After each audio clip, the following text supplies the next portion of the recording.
Tebing tinggi di atas gunung Merapi. Cakep. Hati-hati bila sedang mendaki. Cakep. Hidup ini tak bisa diulangi. Mari kita mulai saja acara ini. Assalamualaikum warahmatullahi wabarakatuh.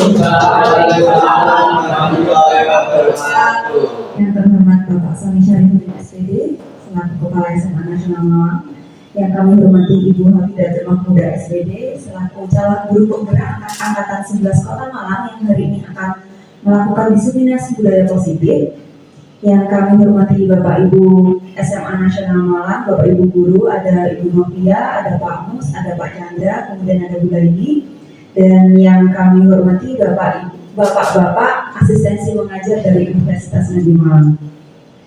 Puji syukur kehadirat Allah Subhanahu wa Ta'ala atas limpahan rahmatnya kita bisa dapat berkumpul dalam forum ini dengan keadaan sehat. Alhamdulillahirrahmanirrahim. Salawat dan salam semoga tetap tercurahkan kepada Nabi Agung Muhammad SAW, seorang Nabi yang telah membimbing kita dari kenistaan menuju derajat yang tinggi. Hadirin yang berbahagia, acara diseminasi budaya positif sebagai bentuk tugas aksi nyata modul 1.4 program pendidikan guru penggerak Selasa 27 Agustus 2024 dengan susunan acara sebagai berikut. Pertama, pembukaan. Yang kedua, sambutan dari Kepala SMA Nasional Malang. Yang ketiga, pemaparan materi atau diseminasi budaya positif oleh calon guru penggerak, dalam hal ini adalah Ibu Hafidatul Mahmuda. Yang keempat, tanya jawab, dan yang terakhir, doa penutup. Ibu dan Bapak yang berbahagia, marilah kita buka acara pada siang hari ini dengan bacaan basmalah bersama. Bismillahirrahmanirrahim. Acara selanjutnya yakni sambutan dari Kepala SMA Nasional Malang. Yang terhormat Bapak Sony Syarifuddin SPD, kami persilakan.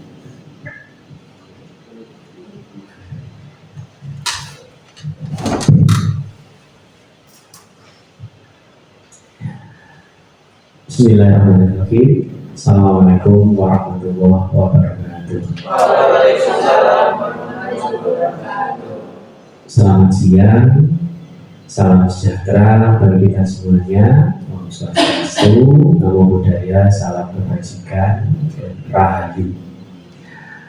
Yang saya hormati, di sini ada Miss Vida selaku calon guru penggerak angkatan yang ke-11, dan kebetulan memang sama dengan saya, yang pada hari ini akan melaksanakan diseminasi modul 1.4 tentang budaya positif. Oke. Kemudian yang saya hormati juga seluruh jajaran Dewan Guru yang insya Allah sehat semua nih Kiki. Alhamdulillah. Jangan lupa bahagia, karena kalau tidak bahagia nanti yang disampaikan oleh Miss Vida gak akan nyampe ke dalam diri kita. Semua harus dasari dengan rasa bahagia. Dan tak lupa juga bapak-bapak asistensi mengajar dari Universitas Negeri Malang, yang alhamdulillah juga bisa berkenan hadir pada kesempatan hari ini. Oke. Yang pertama, Bapak Ibu, kita awali dengan alhamdulillah, puji syukur kehadirat Allah karena kita semuanya sampai detik ini diberikan kesehatan. Itu nikmat yang luar biasa, karena banyak saudara kita yang masih berada di rumah sakit diuji oleh Allah. Orang sakit pilihannya cuma satu, yaitu sehat. Tapi kalau orang sehat banyak pilihnya biasanya, makan itu kemana dan sebagainya. Jadi pantas kita syukuri Bapak Ibu. Yang kedua, tak lupa soal serta salam untuk baginda tercinta Rasulullah Muhammad Sallallahu Alaihi Wasallam. Semoga nanti kita mendapatkan syafaat pertolongan dari beliau sehingga nanti bisa bertemu dengan beliau di surganya Allah Subhanahu wa Ta'ala. Amin amin ya rabbal alamin. Mohon maaf nih, ini saya pakai masker karena musimnya flu batuk, sampai kemarin itu saya ruang apa itu kolaborasi dengan teman-teman itu secara online itu saya off cam gitu, karena buahnya luar biasa. Tapi alhamdulillah Bapak Ibu melihat jenengan dalam keadaan sehat, saya juga turut bahagia. Artinya terus tidak apa-apa biar saya yang sakit, Bapak Ibu jangan sampai sakit. Bagi jenengan itu adalah ujung tombak pendidikan yang ada di sekolah. Jadi ujung tombak itu sangat luar biasa loh. Siapapun kepala sekolahnya tidak akan bisa berhasil mendidik anak-anak tanpa bapak ibu guru. Jadi ujung tombaknya bapak ibu guru, bukan saya. Kepala sekolah itu hanya merancang program, ya, memantau, memonitoring, mengevaluasi. Tapi yang melaksanakan adalah panjenengan semuanya. Wabil khusus hari ini ada calon guru penggerak yang luar biasa, yaitu Ibu Hafidatul Mahmudah. Tepuk tangan Bapak Ibu. Hari ini adalah sebuah bentuk ikhtiar dari beliau untuk membagikan ilmunya kepada kita semuanya tentang budaya positif. Nah, beliau termasuk juga ini untuk mengembangkan kompetensi beliau sebagai guru. Satu di situ membagi ilmu juga untuk kita semuanya, dan yang ketiga tentunya sesuai dengan motonya SMA, maju bersama, hebat semua. Jadi ayo bareng-bareng. Nah, ilmu yang diperoleh oleh Miss Wida nanti akan di-share untuk panjenengan semuanya. Juga ada sesi tanya jawab tadi ya, saya dengar sesi tanya jawab, monggo kita saling berbagi ilmu, berbagi pengalaman, dan kita niati hari ini untuk belajar sama-sama. Berikutnya yang ingin saya sampaikan, budaya positif itu termasuk hal yang sangat baik. Budaya positif yang ada di sekolah di SMA Nasional Malang sudah banyak, dan jenengan pasti sudah tahu seperti budaya saling, budaya sopan santun, beribadah bareng-bareng dan sebagainya. Nanti akan disampaikan oleh Wida apa itu budaya positif, tentang materi-materi tentang restitusi, tentang hukuman, konsekuensi, kemudian tentang keyakinan kelas dan sebagainya. Insya Allah hal itu ya, mungkin baru ya bagi kita ya, termasuk Bapak Ibu guru, dan ini nanti adalah ilmu yang sangat perlu kita pelajari sebagai seorang guru.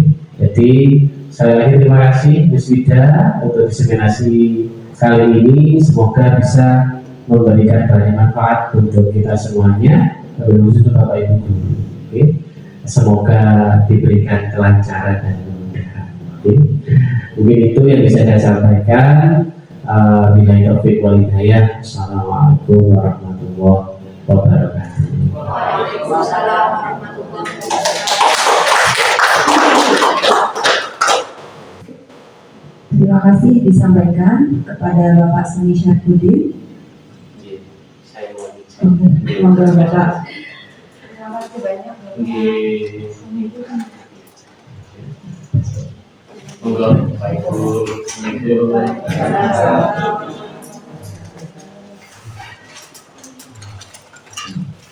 Begitu ya Bapak Ibu, tadi sudah disepil sedikit oleh Pak Sony, jadi apa yang akan kita dapatkan hari ini insya Allah itu sangat bermanfaat. Nah, biar tidak lama-lama, kita langsung saja sambut ini dia calon guru penggerak Angkatan 11 Kota Malang yang sangat luar biasa dari SMA Nasional Malang, Ibu Hafidatul Mahmudah SPD kami. Persilakan.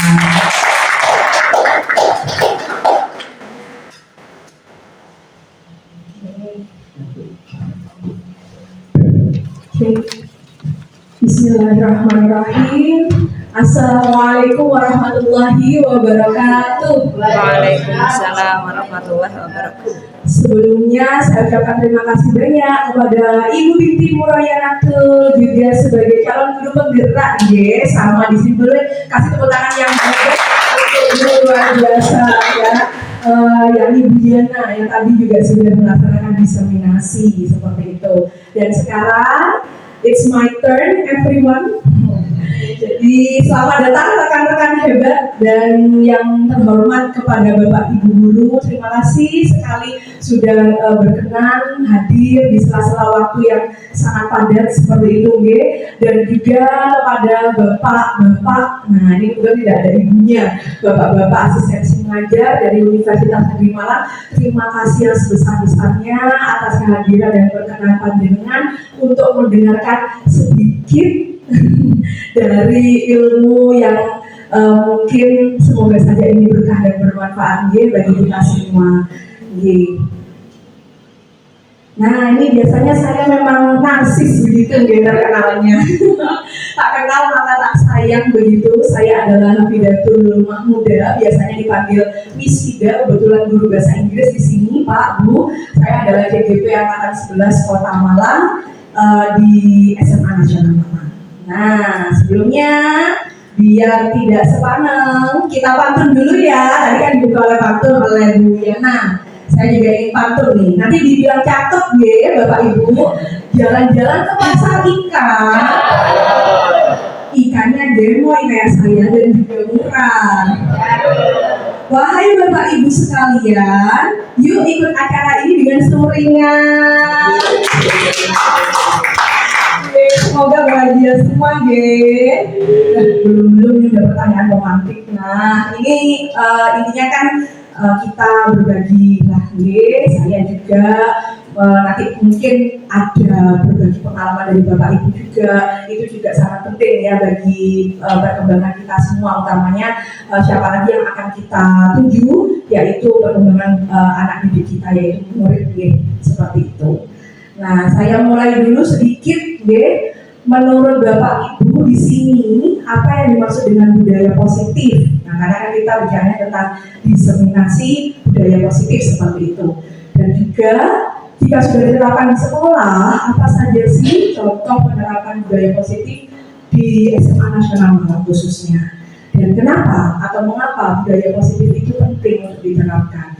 Monggo yang ingin berpendapat sedikit, nggak apa-apa, harus dijawab semua. Di-relax aja Bapak Ibu. Monggo. Sebentar. Mulai ini kayaknya sudah mulai ini ya. Mau ngambil mic itu kayak gimana gitu. Monggo mulai ini. Oke, baik, terima kasih kesempatannya terus sudah.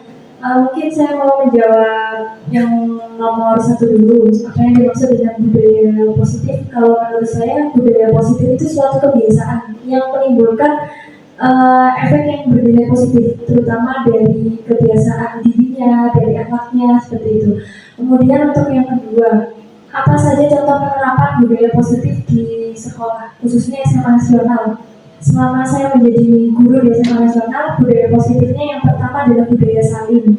Selanjutnya budaya sapa, salam, senyum, yang diekspresikan oleh peserta didik itu ke gurunya. Seperti itu. Selanjutnya yang ketiga, mengapa budaya positif itu penting untuk diterapkan? Karena sekolah bukan hanya terkait pembelajaran saja, tapi ada hal-hal yang bisa diambil seperti kebiasaan yang baik untuk diterapkan secara kehidupan sehari. Seperti itu. Baik, terima kasih. Tepuk tangan dulu dong.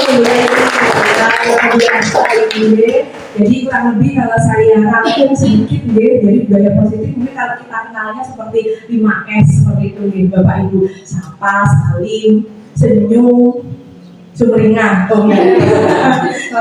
Kemudian apa yang mungkin sudah diterapkan begitu di sini ya. Salah satunya saya rasa budaya salim sangat melekat gitu kalau di SMA Nasional Malang. Berapapun kali anak-anak bertemu dengan kita Bapak Ibu guru itu sudah tampaknya sudah sangat melekat bahwa auto mereka itu akan saling begitu Bapak-bapak asistensi mengajar juga merasakan demikian.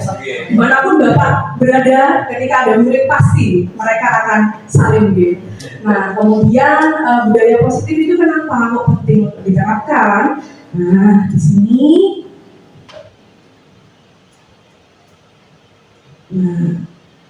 budaya positif di sekolah ini betul tadi kata Bu Laili merujuk pada kebiasaan, norma, begitu nilai-nilai yang bisa mendorong kerjasama serta memberikan penghargaan serta kesejahteraan kita juga sebagai warga sekolah.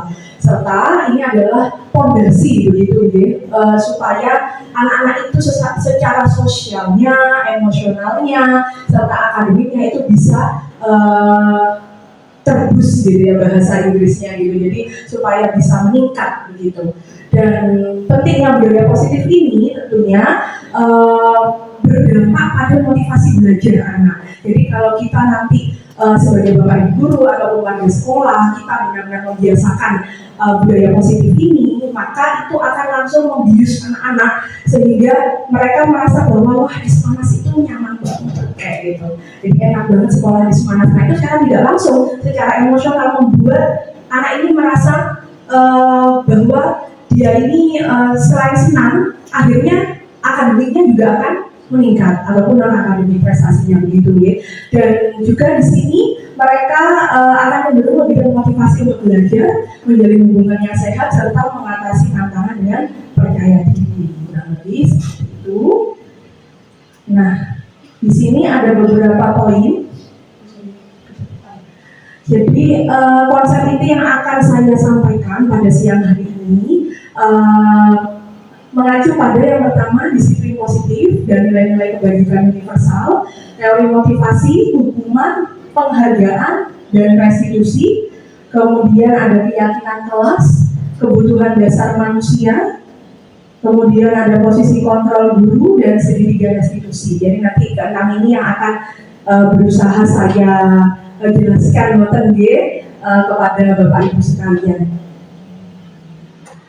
Nah, kita mulai dari disiplin positif dan nilai-nilai kebajikan universal. Nah, nih pertanyaan pertama, monggo Bapak Ibu, kira-kira siapa sih yang bisa memegang kendali atau kontrol terhadap murid? Jelaskan mengapa. Jadi siapa kira-kira yang bisa memegang kontrol? Kita bicara tentang kontrol sekarang atau kendali. Monggo, Bapak Ibu yang ingin menyampaikan pendapatnya. Oh ya, lagi nanti door prize-nya banyak yang belajar. Baik, terima kasih. Menurut saya yang memegang kendali atau kontrol terhadap murid, kalau kita berbicara murid berarti latarnya di sekolah. Untuk yang memegang kontrol secara penuh terhadap murid, menurut saya dari bapak ibu gurunya, karena dari bapak ibu gurunya bisa mengendalikan siswa itu bisa banget bagaimana terkait perilaku, terkait pelajaran. Oke, siap, terima kasih. Jadi menurut Ibu Laili yang memegang kontrol ini dihadapkan dengan preferensi lingkungannya, gitu. Jadi yang sekolah dan juga Bapak Ibu guru, gitu. Oke, kemudian, nah kalau dimasukkan dalam dikaitkan dengan nomor 2, kita sebagai guru itu apakah bisa memaksakan kehendak kita kepada murid? Bisakah, Bapak Ibu? Nah, kamu pokoknya harus begini yo. Nah, ayo, kamu pokoknya ngikutin apa kata saya. Apakah kita sebagai guru akan seperti itu, Bapak Ibu? Kalau kita kembalikan lagi, kalau tidak, berarti kita refleksikan ke kendali kontrol itu tadi. Berarti kira-kira yang bisa mengendalikan sebenarnya siapa? Murid itu sendiri. Tepuk tangan dulu untuk Bapak Ibu. Ya, karena kalau murid itu mungkin di bawah kontrol kita. Nah, kayaknya memang ayo sini, ayo belajar. Nah, ini dia belajar. Sebenarnya tuh bisa jadi nggak sih dia mau belajar karena terpaksa? Iya, betul sekali. Maka di sini seorang psikiater dan pendidik, ya, beliau adalah Bapak Dr. William Glasser begitu. Dalam kontrol teori yang kemudian itu berkembang dinamakan choice teori, meneruskan beberapa miskonsepsi. Nah, jadi ada beberapa miskonsepsi yang mungkin memaknai kata kontrol. Yang pertama, ada ilusi guru mengontrol murid. Nah, di sini ilusi guru mengontrol murid itu tadi yang mungkin sekarang saya kembalikan kepada pernyataan Bu Laili bahwa selama ini yang memang yang mengendalikan adalah guru. Seperti itu. Nah, padahal menurut teori kontrol ini, menurut Bapak Glasser ini itu belum tepat seperti itu. Jadi memang murid itu kita tidak bisa memaksakan. kita tidak bisa memaksakan atau mengendalikan murid, kecuali memang murid itu sengaja memang secara lahiriah batiniah itu memang mau kita kontrol seperti itu. Kemudian yang kedua, ilusi bahwa kritik dan membuat rasa bersalah pada murid itu mampu menguatkan karakter. Nah, ini hati-hati ya Bapak Ibu ya, karena kritik dan mampu membuat murid merasa bersalah itu justru itu akan membuat murid itu ciut, ya nggak sih Bapak Ibu? Akhirnya dia merasa bahwa dulu aku ini salah, aku ngono salah, nah seperti itu. Kemudian ilusi bahwa semua penguatan positif, efektif dan bermanfaat. Nah ini yang nanti akan saya bahas lebih dalam terkait mungkin kita memberikan penguatan positif, mungkin kita memberikan penghargaan. Justru itu malah kalau menurut teori kontrol ini itu malah mematikan atau membunuh kreativitas siswa. Kemudian yang berikutnya ilusi bahwa orang dewasa berhak memaksa. Kita sebagai orang dewasa ya pastilah kita merasa bertanggung jawab seperti itu ya. Jadi ya udah pokoknya sampean ikut saya. Nah kayak gitu. Ya kalau ikutnya bener ya, kalau ikutnya bener seperti itu. Jadi lama-kelamaan kita sebagai orang dewasa akhirnya jangka panjangnya kita berpikir, oh iya ternyata semakin saya paksa kok anak itu semakin nggak mau ikut toh. Nah kayak gitu. Nah ini dia makanya ada sedikit miskonsepsi. Kemudian bagaimana seseorang bisa berubah dari paradigma stimulus respon ke pendekatan teori kontrol itu tadi? Karena jika kita lihat tadi kan ada beberapa hal yang masih miskonsepsi begitu ya. Nah di sini ada Bapak Stephen R. Covey gitu mengatakan bahwa bila kita ingin membuat kemajuan perlahan, sedikit-sedikit ubahlah sikap atau perilaku Anda. Namun bila kita ingin memperbaiki cara-cara utama kita, maka kita perlu mengubah kerangka acuan kita. Ubahlah bagaimana Anda melihat dunia, bagaimana Anda berpikir tentang manusia, ubahlah paradigma Anda, skema pemahaman dan penjelasan aspek-aspek tertentu tentang realitas.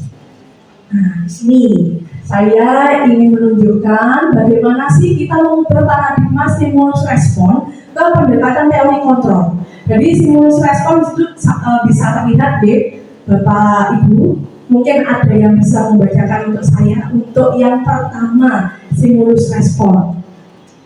Bisa dibacakan, monggo mungkin Pak Atta. Nah, Pak Atta, silakan. Jadi yang pertama itu ada realitas atau kebutuhan kita sama. Sedangkan yang teori kontrol, realitas atau kebutuhan kita berbeda. Ya, terima kasih. Jadi untuk stimulus respon di sana kita merasa bahwa realitas kebutuhan kita sama. Tetapi untuk teori kontrol yang mengatakan bahwa kita harus menyadari bahwa realitas kita itu sebenarnya berbeda. Nah, monggo yang mau membacakan lagi. Nanti dapat door prize loh. Ya monggo Pak Chandra itu udah senyum-senyum. Monggo. Terima kasih kepada Anda. Iya. Untuk stimulus respon, semua orang melihat hal yang sama. Sedangkan teori kontrol, setiap orang memiliki gambaran berbeda. Ini dia. Ya itu penting ya Bapak Ibu ya.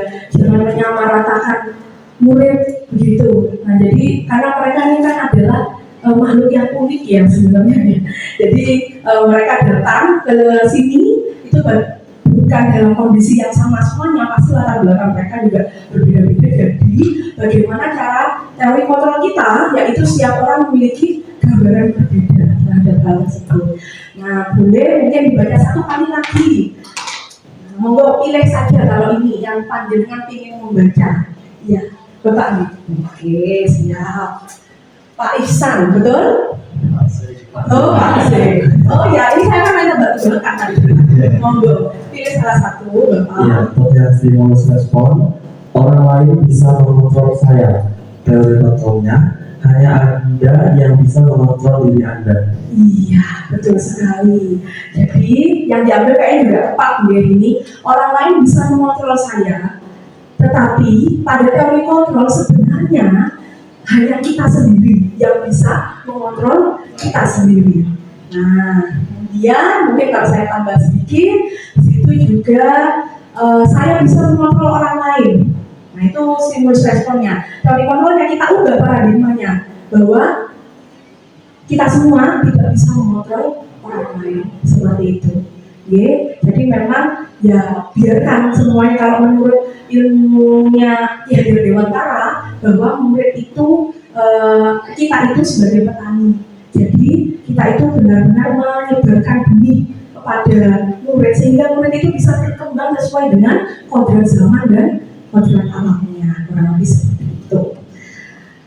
Berikutnya, nah, makna kata disiplin. Mungkin kalau mendengar kata disiplin, Bapak Ibu biasanya yang terbesit di benak panjenengan semua mungkin hubungannya dengan tata tertib gitu ya. Di sini ada ketua tatib gitu ya. Kemudian keteraturan, kemudian kepatuhan terhadap peraturan, kemudian mungkin kita bisa bilang bahwa mungkin kalau kamu nggak disiplin maka kamu akan kena sanksi, biasanya begitu. Nah, padahal kata disiplin itu kalau di sini langsung terjadi supaya. Nah, di sini kata disiplin berasal dari kata disiplina yang artinya belajar sebenarnya. Disiplin itu adalah proses belajar, di mana disiplin itu mengacu pada diri kita yang memiliki tanggung jawab terhadap apa yang dilakukan berdasarkan nilai-nilai yang diyakini. Kemudian disiplin positif juga merupakan salah satu cara penerapan disiplin yang bertujuan untuk menumbuhkan kesadaran serta memberdayakan peserta didik tanpa imbalan. Jadi saya garis bawahi mungkin di situ tanpa imbalan, penghargaan atau reward, ya, ancaman serta hukuman. Maka, nah, sebagai pendidik, tujuan kita adalah menciptakan peserta didik yang memiliki disiplin diri, sehingga mereka berperilaku mengacu pada nilai-nilai kebajikan universal dan memiliki motivasi intrinsik dalam perubahan perilaku ke arah yang lebih baik. Nanti kita akan bahas lebih dalam itu motivasi intrinsik itu yang seperti apa.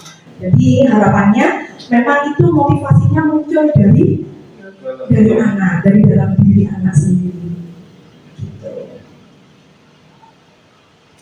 Nah, kemudian inilah yang nanti juga akan melekat nih nilai-nilai kebajikan universal.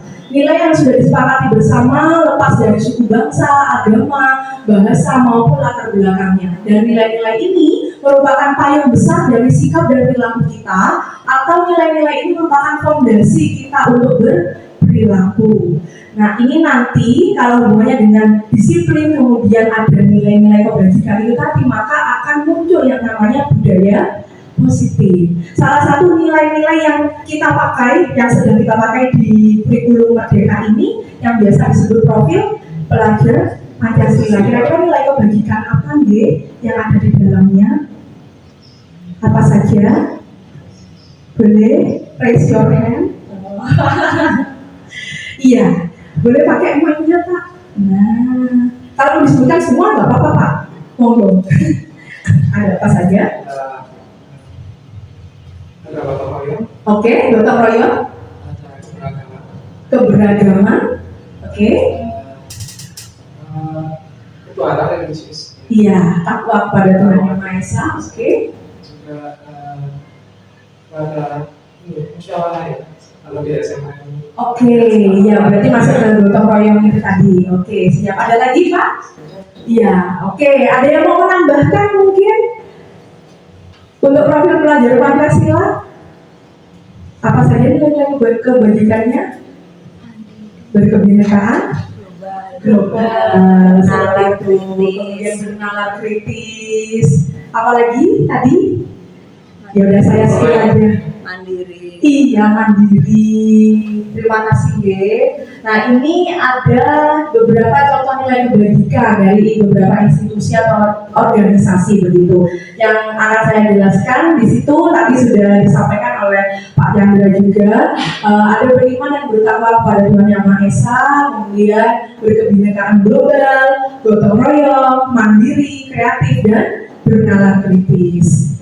Kalau ini ada beberapa dari institusi program IBO seperti itu. Ada toleransi, rasa hormat, integritas, mandiri, menghargai, antusias, dan lain sebagainya.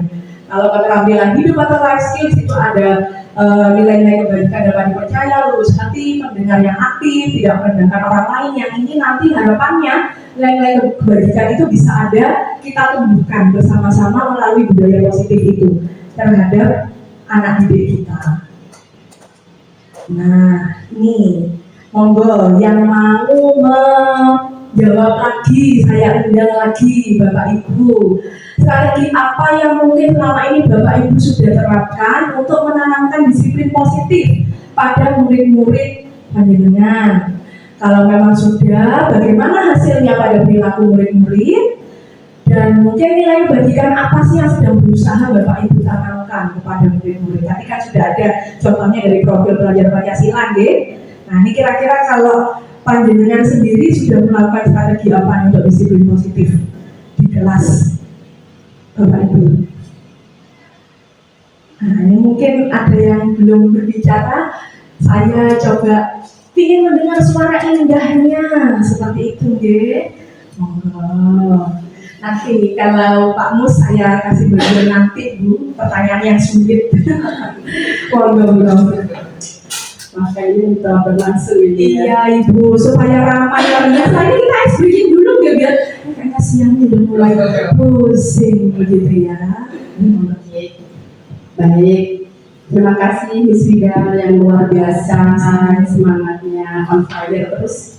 Ya, untuk ini strategi apa yang selama ini Anda terapkan? Ini langsung ke pengalaman ya terkait saya di sini sebagai koordinator di ketertiban. Ketika yang saya alami di awal pagi hari di jam weekend pagi, anak-anak kan banyak yang terlambat. Nah, disiplin positifnya itu tidak langsung memberi pangsil sebenarnya. Cuman saya kadang-kadang ada beberapa 1-2 anak yang setiap hari sebagai langganan kalau terlambat, maka saya bertanya mengapa, ada apa. Nah itu saya melihat dulu, jadi melihat dulu karakter mereka di belakang itu terjadi apa di rumah. Ternyata dia larut malam tidurnya, dia masih pegang HP, pegang untuk dan yang lain. Jadi penanaman mungkin yang saya sampaikan di situ langsung, ayo mulailah sekarang kembali ke dirimu sendiri, kamu tidak sendiri yang bisa mengubah. Jangan menggunakan HP, jadi HP-nya itu ditaruh dulu, ya. Yang bisa mengendalikan siapa dirimu sendiri, ditaruh dan main HP supaya apa? Kendala bangunnya terlambat. Ketika bangun terlambat, itu menyebabkan kamu terlambat. Kemudian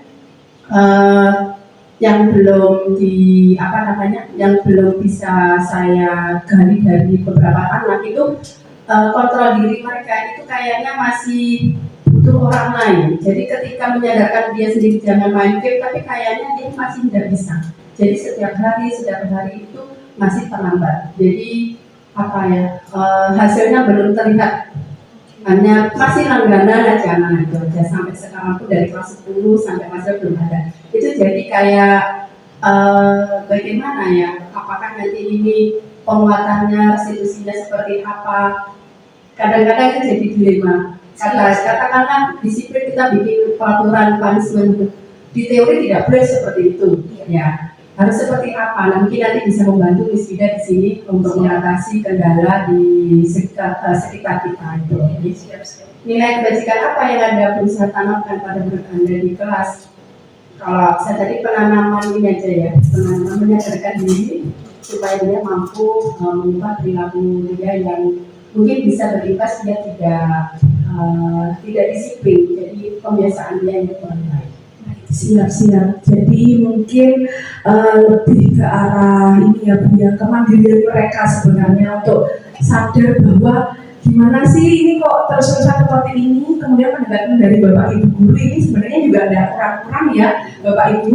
Nanti coba di belakang ada restitusi, semoga saja itu nanti bisa membantu untuk diterapkan di sini, membantu anak-anak itu yang mungkin langganan nanti malah premium Bu, enggak ya? Itu. Jadi semoga saja ini nanti strateginya bisa membantu ke depan gitu, namanya untuk timnatif seperti itu. Luar biasa sekali pengalaman dari Ibu Novi selaku ketua tatip di SMA Nasional Malang.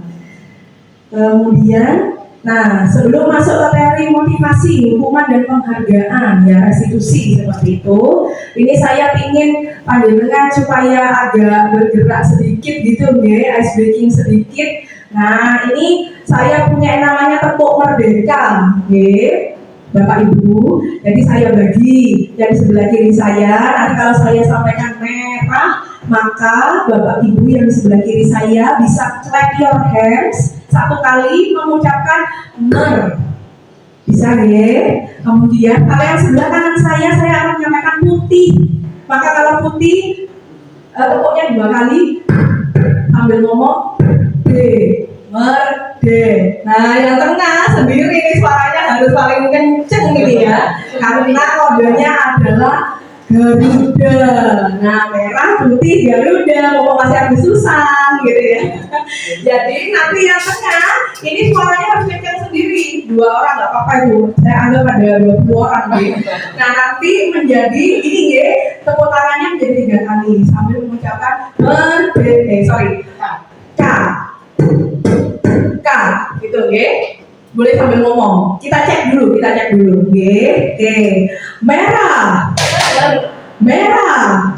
Jangan lemes dong, sekali lagi. Merah. Putih. Yang semangat dong. Oke. Putih. Oh ya ada gitu temu dulu. Kakaknya nggak seimbang ya ini. Oh ya, terima kasih Oke siap. Jadi kesepakatan tepuk tangan dulu baru disampaikan kasih ngobrolnya seperti itu. Oke, kita mulai. Merah. Putih. Oke, Garuda. Kemudian semuanya sampaikan merdeka, begitu ya? Tangannya langsung merdeka, begitu. Oke, semuanya ke atas. Jadi semuanya bergerak tangannya ke atas. Saya nggak mau kalau nggak ke atas nih. Ya ini jangan ninju saya. Oke, siap ya Bapak Ibu. Kita cek dulu. Merah, putih,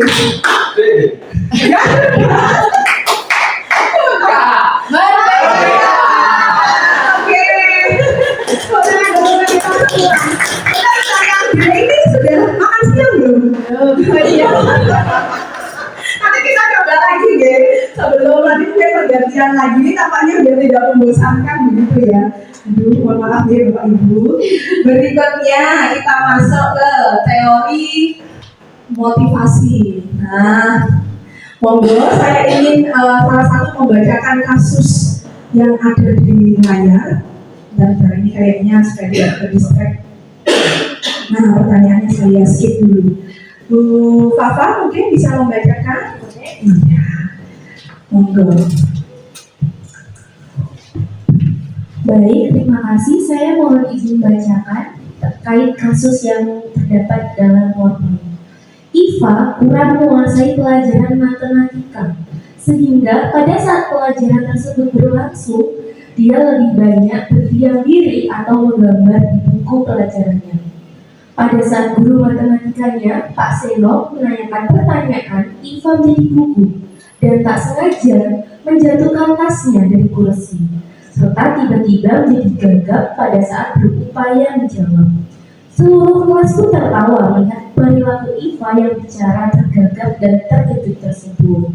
Pak Seno pada saat itu membiarkan teman-teman Iva mentertawakan Iva yang tergagap dan malu luar biasa, dan malahan minta Iva untuk maju ke depan dan berdiri di depan kelas sambil menunjuk hidungnya karena tidak bisa menjawab pertanyaan Pak Seno.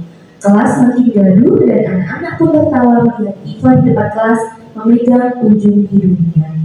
Oke, terima kasih Bu Fafa. Monggo, di sini sudah ada kasus dan ada 2 pertanyaan terkait kasus tersebut. Pertanyaan pertama yakni, apakah Bapak Ibu setuju dengan tindakan Pak Seno terhadap Iva? Mengapa?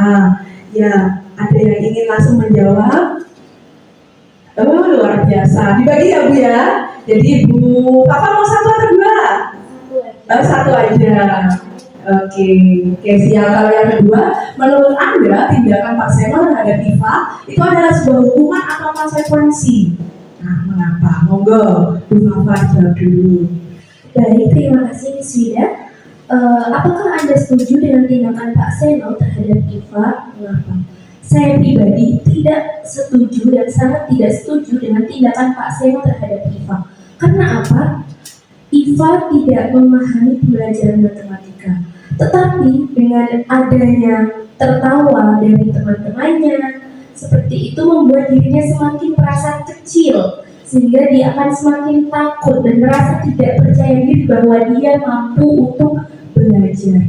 Saya yakin sebenarnya semua anak itu mampu mempelajari pelajaran, hanya saja tinggal kemauan dan metode belajarnya yang perlu disesuaikan terhadap anak tersebut. Jadi saya tidak setuju dengan tindakan Pak Seno tersebut karena akan membuat nanti dia tumbuh menjadi anak yang tidak percaya diri dan itu akan sangat berdampak buruk pada kehidupan di masyarakat. Siap. Semuanya tampaknya tidak setuju, ya. Ini jangan sampai terjadi di kelas panjenengan, lihat dulu ini nanti bahaya, muridnya malah ciut dan menjadi trauma, kurang lebih gitu, Bu Fafa. Oke, terima kasih Bu Fafa. Yang kedua, menurut Bapak Ibu, tindakan Pak Seno terhadap IFA adalah sebuah hukuman atau konsekuensi? Iya, oh, jawab yang pertama tadi. Oke, nggak apa-apa ya Bu, yang kedua nih. Kira-kira hukuman atau konsekuensi? Oke, baik. Terima kasih Miss Wida untuk kesempatannya.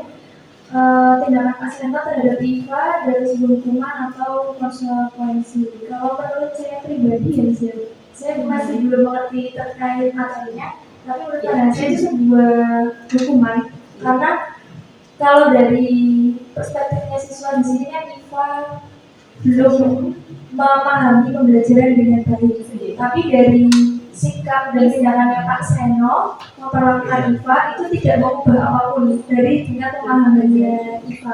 Jadi menurut saya sekali. Iya, terima kasih Bu. Ini kebetulan pelajaran matematika Bu. Iya. Ini jangan. Oh gitu, iya siap sekali. Jadi ini tadi kan Pak Seno akhirnya meminta IFA sampai ayo ke depan kelas, kemudian pegang hidung kamu, itu berarti bentuk apa Bu kalau sudah fisik seperti itu? Kira-kira hukuman atau konsekuensi akhirnya? Sepakat ya dengan mulai akhirnya menjadi sebuah hukuman. Kalau boleh ini bagaimana di kelas? Pegang apa Bu? Pegang spidol, sesuai yang paham. Oh gitu. Apa yang nggak paham, maju ke depan, saya jelaskan di depan. Oke, siap.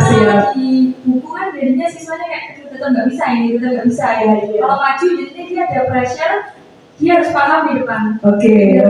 Nah ini termasuk hukuman atau konsekuensi kalau seperti ini kira-kira yang dilakukan oleh Bu Lay. Baik, terima kasih. Berarti ini lebih ke arah hukuman ya, Bapak Ibu yang semoga saja tidak terjadi di kelas kita ya. Nah, dari sini saya juga ingin menyampaikan terkait motivasi perilaku manusia. Percayalah bahwa anak didik kita itu melakukan sesuatu itu pasti punya tujuan.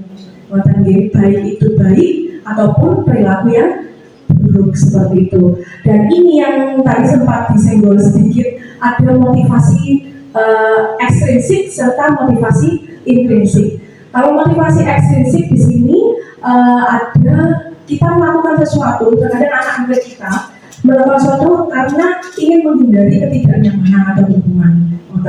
Kemudian ada juga yang hanya ingin mendapatkan imbalan atau penghargaan. Dan akhirnya biasanya kalau karena ada embel-embel, biasanya akan terus-terusan seperti itu atau nanti suatu saat akan padam. Terus-terusan, ya, selama ada imbalannya. Kalau imbalannya sudah nggak ada,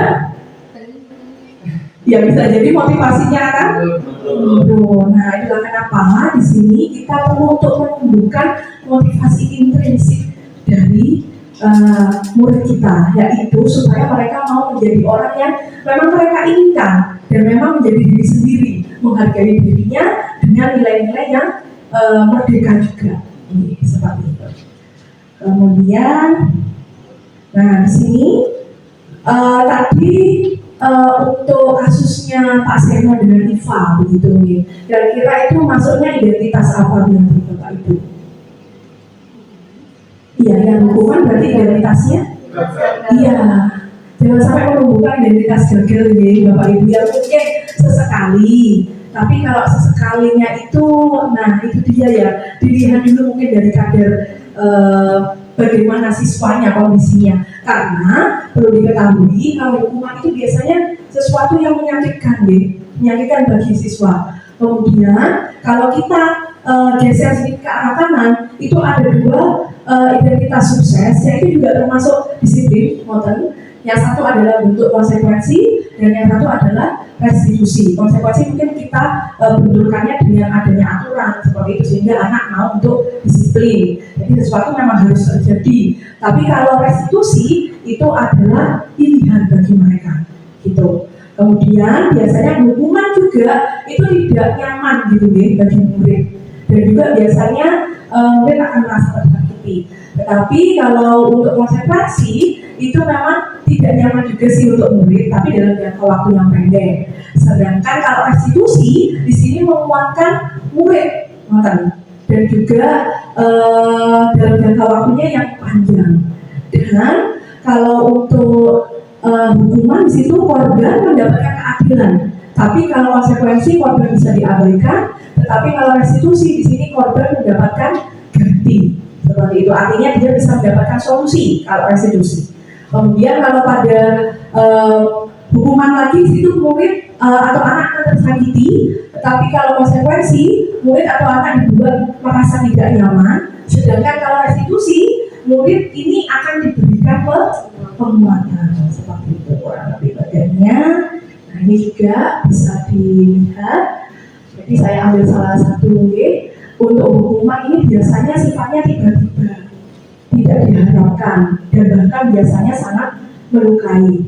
Tapi kalau konsekuensi memang sudah diketahui oleh siswa, karena memang itu mungkin peraturan yang sudah ada di kelas atau di sekolah, dan itu juga bersifat masuk akal. Kalau restitusi, dia berupa undangan untuk mengadakan restitusi. Jadi kita bisa ngobrol sama anak, bisa bagaimana menguatkan anak, tidak menjudgment, tetapi kita mengklarifikasi seperti itu ya. Kemudian biasanya kalau hukuman dibuat oleh guru, biasanya langsung tiba-tiba, ayo sini kamu maju ke depan, seperti itu ya. Kemudian konsekuensi dibuat oleh guru dan murid. Kalau restitusi ini langsung murid, sehingga harapannya murid ini bisa sadar secara sendirinya dan menimbulkan motivasi intrinsik itu. Oke. Sedikit saja di sini saya buat agak cepat ya Bapak Ibu. Intinya dari bagian tersebut, kalau hukuman tadi bersifat tidak terencana, atau tiba-tiba. Sedangkan konsekuensi itu sudah terencana, sudah ada seperti itu.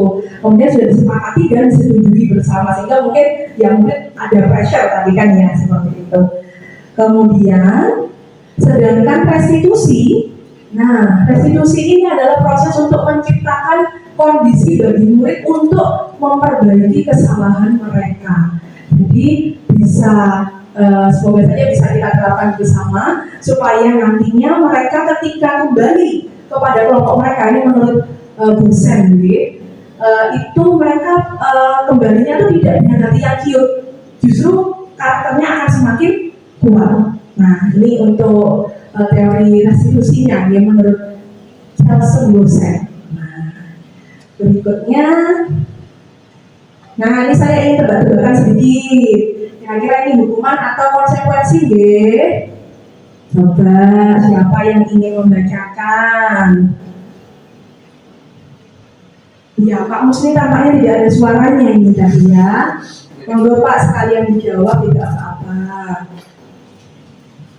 Kira-kira ini hukuman atau konsekuensi? Baik, lari lapangan basket 10 kali karena terlambat hadir di sekolah, ini menurut saya yaitu sebuah hukuman daripada dari konsekuensi. Oke, ada alasannya Bapak? Kalau menurut saya ini alasan saya menjawab hukuman karena adanya apa ya, tidak cocokkan ketika ada seorang siswa hadir di sekolah kemudian dengan lari mengelilingi lapangan ini tidak ada keterkaitan. Betul sekali, iya luar biasa. Jadi kalau tidak terlambat hadir ke sekolah disuruhnya lari, ini kayaknya kurang nyambung nih, ngoten. Jadi ini termasuk buku makanan itu mungkin secara tiba-tiba juga, ngoten. Kemudian kalau yang ini, yang kedua, kayaknya mungkin sudut pandangnya bagaimana? Murid diminta bertelanjang kaki sepanjang hari karena tidak menggunakan sepatu warna hitam sesuai peraturan sekolah.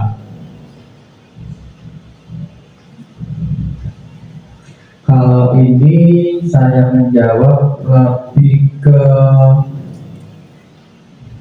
konsekuensi ini. Oke. Karena di situ mungkin sudah terlihat jelas nih Pak Mus, karena sudah ada peraturan seperti itu. Karena ada aturan mengenai alas yang digunakan saat kegiatan sekolah. Jadi ketika mungkin ada para siswa yang mungkin lupa terhadap kontrol dirinya sehingga dia menggunakan alas kaki yang tidak diperkenankan, maka mungkin masih ada apa ya, benang merahnya dengan alas dengan bertelanjang kaki seperti itu. Siap. Ini sudut pandangnya kan memang sudah tertulis jelas sesuai peraturan sekolah, maka memang ada peraturan di sana. Mungkin kalau ini tidak ada peraturan, tidak tertulis, bisa jadi ini adalah sebuah seperti itu. Terima kasih Pak Mustafa. Nah berikutnya, ini dia. Ingin sedikit saja memberikan gambaran bahwa mungkin termasuk mungkin saya juga belajar ini kadang mengiming-imingi murid itu udahlah nanti dapat pulpen, dapat buku misalnya kayak gitu kan adalah sebuah penghargaan. Padahal menurut Bapak Alfikon di sini saat kita berulang kali menjadikan hadiah kepada anak-anak agar berperilaku bertanggung jawab, atau kepada seorang murid agar mempelajari sesuatu yang baru, atau kepada seorang karyawan agar melakukan pekerjaan yang berkualitas, kita sedang berasumsi mereka tidak dapat melakukannya atau mereka tidak akan memilih untuk melakukannya. Betul nggih, Bapak Ibu nggih? Jadi akhirnya ya anak itu bisa membisa-bisakan, atau bisa beneran. Nah itu kan kita karena ada sesuatu di balik layar. Begitu. Dan ini, monggo, ada kasus yang ingin saya bagi itu kepada Bapak Ibu yang mungkin ingin membantu saya membacakan kasusnya. Monggo. Iya. Ada Bapak Ihsan ya, tadi yang saya tadi dari tadi oleh Pak Azrina. Jadi monggo dibacakan kasusnya Bapak. Ibu Anas, guru kelas 2 SD, mendapatkan masalah. Murid-muridnya tidak bisa tertib berdiri antri di depan pintu kelas dan selalu berebutan masuk ke dalam kelas setelah jam istirahat usai. Ini tentunya sangat mengganggu proses pembelajaran di mana kelas tidak dapat mulai tepat waktu karena Ibu Anas sibuk menenangkan murid-muridnya untuk waktu yang cukup lama. Akhirnya, Bu Anas berpikir cepat dan mengandalkan speaker bintang. Setiap murid-muridnya akan masuk kelas usai jam istirahat. Bu Anas akan mengiming-imingi murid-muridnya dengan stiker bintang. Siapa yang dapat berdiri lurus dan berbaris rapi antri di depan pintu dapat bintang dari Bu Anas. Sebagian besar murid-muridnya menyambut tantangan tersebut dan langsung berdiri rapi di depan pintu agar mendapatkan stiker bintang. Hal ini terus dilakukan Bu Anas selama beberapa minggu karena cukup berhasil membuat murid-muridnya berdiri rapi antri di depan pintu. Sampai pada suatu saat Bu Anas sakit dan terpaksa digantikan Pak Heru. Pak Heru tidak mengetahui tentang stiker bintang dan benar saja pada saat mau masuk ke kelas usai jam istirahat, murid-murid kelas 2 kembali berebutan masuk kelas. Apa yang terjadi? Mengapa? Oke, terima kasih Pak Ihsan. Di sini ada leading questionnya. Berdasarkan teori motivasi tadi yang telah kita pelajari bersama, kira-kira apa motivasi murid-murid kelas 2 ini untuk bersedia berdiri antri sebelum masuk kelas?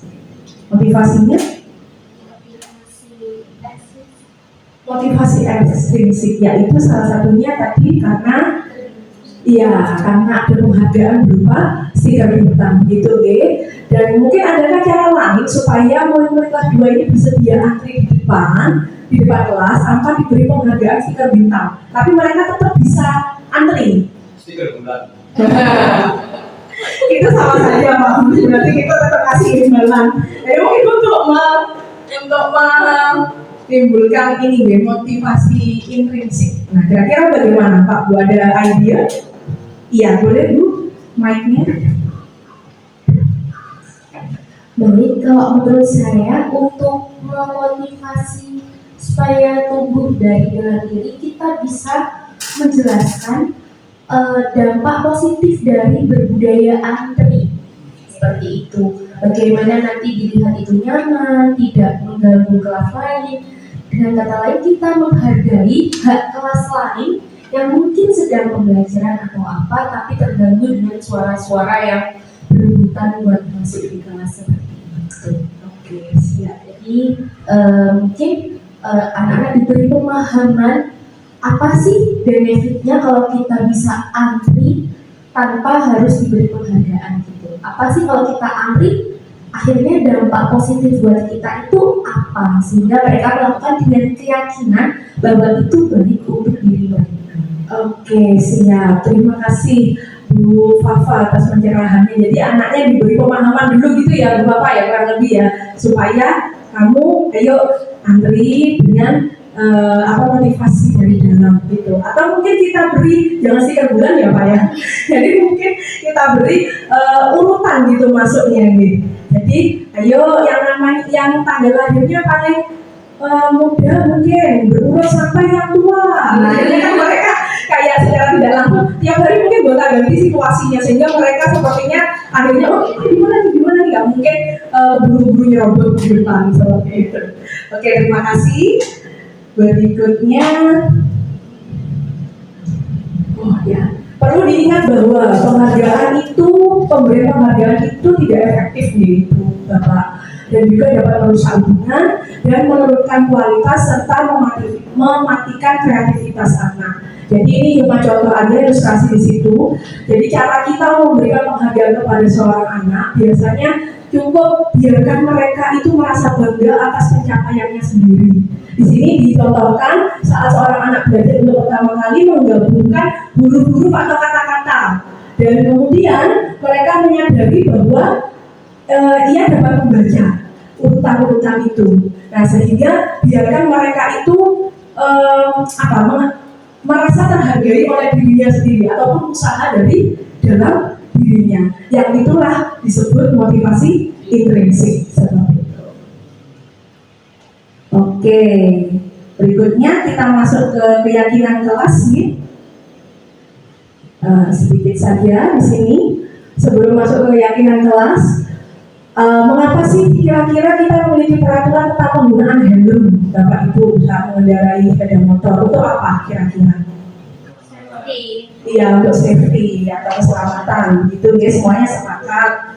Kalau yang kedua, kira-kira kenapa kita memiliki peraturan tentang penggunaan masker dan mencuci tangan mungkin setiap saat?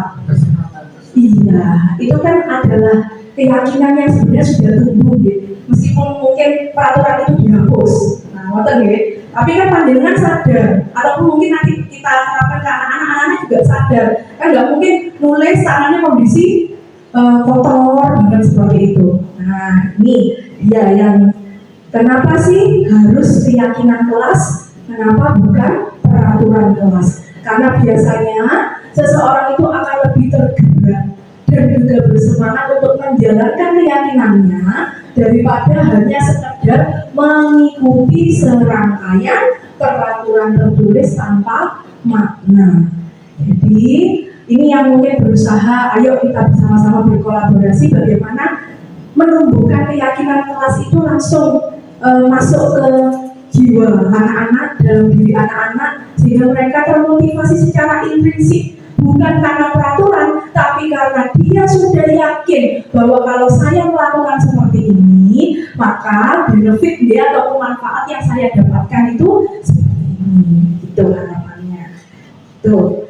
Kemudian Nah, untuk pembentukan keyakinan kelas ini mungkin Bapak Ibu wali kelas bisa dicoba juga bahwa keyakinan kelas yang mungkin biasa kita buat ataupun bahasanya adalah SOP gitu nih. Biasa mungkin wali kelas tiap di awal tahun ajaran tuh membuat SOP bla bla bla seperti itu. Nah, keyakinan kelas di sini kenapa agak berbeda dengan peraturan? Karena di sini kita melibatkan murid. Jadi kita mengajak murid untuk membuat sebuah keyakinan bahwa ya kalau kamu melakukan ini nanti sanksi moral ataupun dari dalam hatinya kan pasti akan oh iya ya kalau aku seperti ini nanti aku malu, minimal ada perasaan seperti itu. Dan apa saja ciri-cirinya keyakinan kelas itu biasanya bersifat abstrak, berupa pernyataan universal, dibuat dalam pernyataan positif. Nah ini mungkin sedikit agak berbeda deh Bapak Ibu. Biasanya kalau peraturan kan dilarang apa namanya Bapak Ibu mungkin? Dilarang. Nah, dilarang mengganggu teman misalnya. Nah kira-kira bisa kita ganti itu dengan bahasa yang lebih positif. Mungkin kita menyampaikan kita perlu untuk saling menghargai.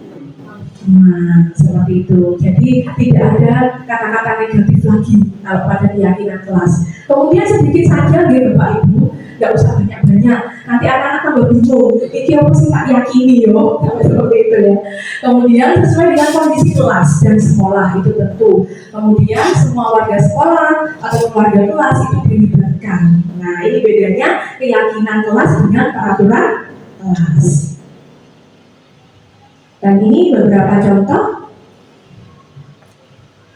Nah, jadi beberapa contoh tadi setiap anggota kelas perlu belajar, perlu senang, perlu melakukan tugas. Nah bahasanya dalam bentuk positif semua nih Bapak Ibu, tidak ada kata dilarang atau jangan asem, jangan bayem gitu ya. Ini takutnya mulai lapar ini siang ini. Oke. Saya sedikit agak cepat juga. Nah, kita bicara tentang kebutuhan dasar manusia, Bapak Ibu. Di sini ada situasi begitu. Ibu Ambar, guru wali kelas 2A di SD Pelita Hati sedang bingung menghadapi ulah salah satu murid di kelasnya, yaitu Doni. Beberapa anak di kelas 2A telah datang padanya dan mengeluhkan Doni yang seringkali meminta bekal makan siang mereka secara paksa. Nah, kira-kira nih, jika Bapak Ibu guru ada pada situasi seperti Ibu Ambar, apa yang Bapak Ibu lakukan? Dan menurut Bapak Ibu, kira-kira apa sih alasan yang mendasari Doni seperti itu? Monggo yang mau menjawab, memberikan pendapatnya. Yang mungkin belum bersuara deh tadi. Iya, langsung ditunjuk, langsung ditodong gitu. Monggo untuk mic-nya.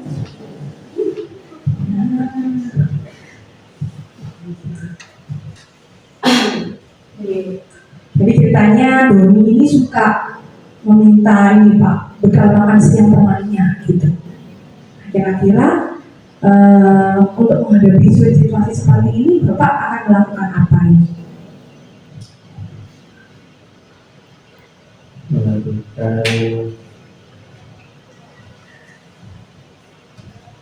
Mungkin akan memberitahu kalau si Doni untuk tidak melakukan seperti itu. Oke. Kira-kira alasannya kenapa ya Doni kok melakukan hal yang seperti itu? Lapar ya. Betul. Kan karena lapar. Jadi kalau orang sudah lapar itu suka lupa diri. Terima kasih. Oke, Bapak Doni. Bapak Doni.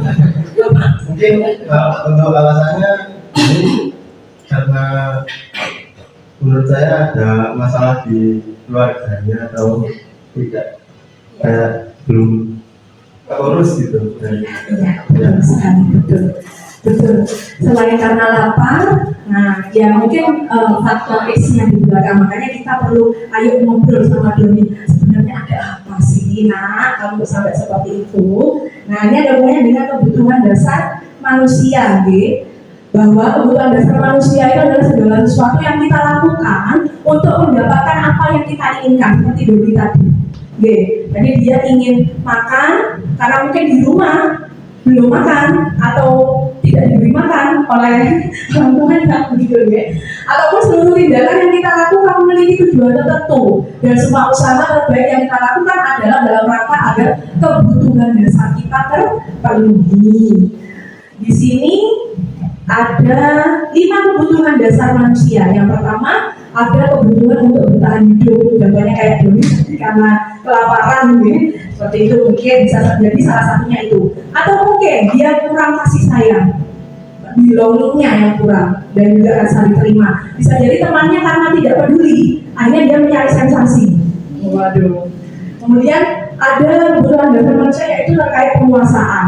Jadi mungkin bisa nyetir truk atau bisa nyetir mobil. Nah itu kan kita master gitu, bisa.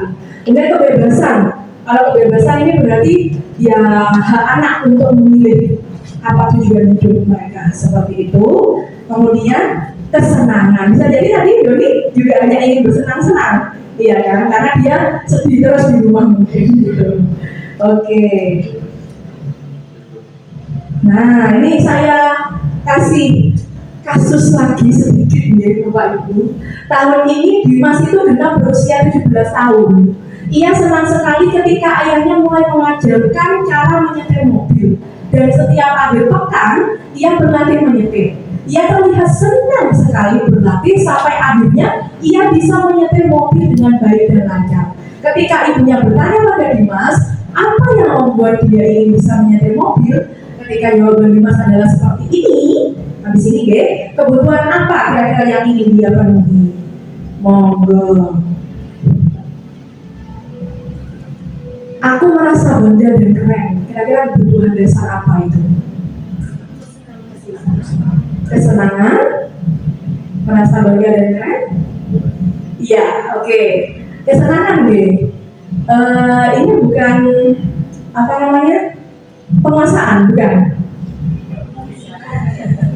Oke, ya kesenangan deh. Aku merasa bangga dan keren. Biar bisa jalan biar bisa jalan-jalan naik mobil sama teman-temanku. Rasa diterima, belonging. Jadi dia biar semuanya nempel gitu ya. Wes, ayo tak ajak ke Matos, tak ajak ke Batu gitu ya. Kemudian aku senang bisa pergi ke tempat-tempat yang aku suka. Kesenangan lagi. Kalau menyetir mobil itu seru. Lebih ke apa kira-kira Bapak Ibu? Dia merasa bagaimana? Penguasaan. Dia karena sudah bisa seperti itu, ya. Oke. Nah, sebelum ke posisi kontrol guru, ini kurang 2 lagi Bu, saya percepat ya Bapak Ibu. Tapi saya pengen dengar suara panjenengan dengan ucapan tepuk merdeka lagi. Nah, kalau saya bilang merah, oh merahnya agak di sini aja wes.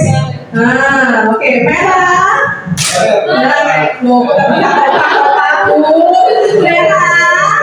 Oke, putih. Biasa benar ya. Iya. Merdekanya mana ya Bapak Ibu? Ini merah, putih, Garuda. Merdeka. Oke, alhamdulillah. Kita masuk ke posisi kontrol guru, Bapak Ibu. Di sini ada 5 posisi kontrol guru. Ada sebagai pembuku, kemudian pembuat merasa bersalah, teman, pemantau, dan manajer. Nah, ini kira-kira kalau pembuku, jelas ya Bapak Ibu yang suka nyentak-nyentak ini. Contohnya, yang bisida lah ya.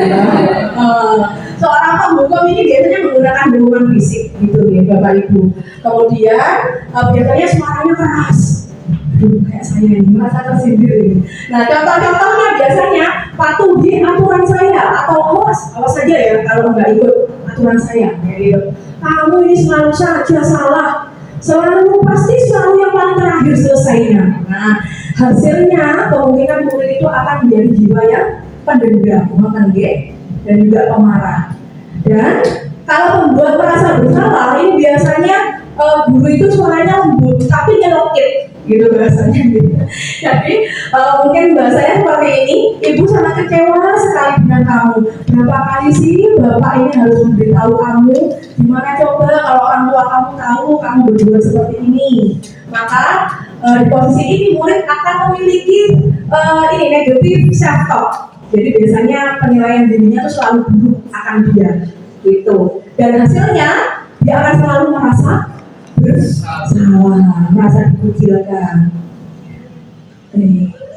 Berikutnya dia sebagai teman, gitu. Kalau teman ya udah, ini mungkin banyak saya juga sering nih kalau jadi teman ini. Nah, jadi kalau teman itu posisinya ya kita tidak menyakiti, tetapi di sini mereka akan berkata, contohnya kayak ayo bantulah demi ibu, demi bapak, ayo ingat, nggak ingat tak bantuan bapak selama ini, kayak gitu ya. Kemudian ya udah kali ini tidak apa-apa, nanti ibu bereskan. Terlalu memanjakan gitu ya. Akhirnya anak kan merasa senang gitu ya, merasa akrab dengan guru. Tapi dampak negatifnya akhirnya kalau ada masalah dia merasa bisa mengandalkan bebannya ketergantungan gitu ya. Berikutnya untuk pemantau. Nah, pemantau ini dia posisinya yang memantau, mengawasi. Biasanya didekatkan dengan peraturan-peraturan dinakan. Yuk, peraturannya apa? Yuk, apa yang telah kamu lakukan? Sanksi sama konsekuensinya apa? Kemudian di sini hasilnya murid memang memahami konsekuensi yang harus dijalankan karena dia sudah melanggar peraturan sekolah seperti itu. Tetapi kalau menunjukkan emosi yang berlebihan, maka murid akan menjadi marah gitu, membuat dia juga merasa bersalah. Berikutnya di sini ada posisi terakhir yaitu manajer.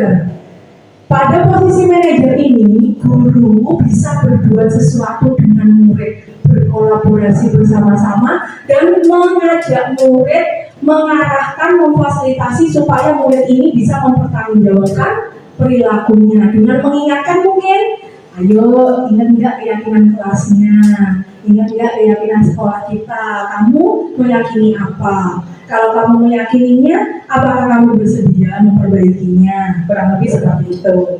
Nah, kemudian tugas seorang manajer di sini memang bukan untuk mengatur perilaku seseorang, justru kita membimbing dan mengatur dirinya seperti itu. Kira-kira hasilnya seperti apa, Bapak Ibu?